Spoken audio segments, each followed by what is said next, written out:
Parents names తెలుసుకుంటే చాలు. Job చేస్తున్నాడు, అది చాలు. శాలరీ 20,000 ఉంది, కనీసం 30,000 ఉంటే చాలు అనుకున్నా నేను. కానీ 20,000 అయినా పర్వాలేదు. హైట్ నాకంటే ఒక 3 ఇంచులు ఎక్కువ, అది చాలు. మా జంట చూడడానికి బాగుంటుంది. క్యాస్ట్ అనవసరం అయినది.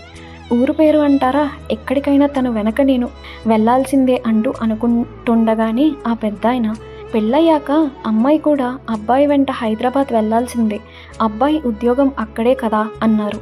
పోన్లే, ఇద్దరూ అక్కడ ప్రశాంతంగా ఉంటే చాలు అని నాన్న అన్నారు. వీళ్ళ ఆలోచన ఏంటంటే అబ్బాయి అమ్మాయి మంచిగా ఉంటే చాలు అని. అందుకే 20,000 అయినా నాన్న సంబంధం ఓకే అన్నారు. అబ్బాయి మంచివాడు, అబ్బాయి కష్టపడి కుటుంబాన్ని పోషించుకుంటే అదే కావాల్సింది అంటూ చెప్పుకొచ్చారు.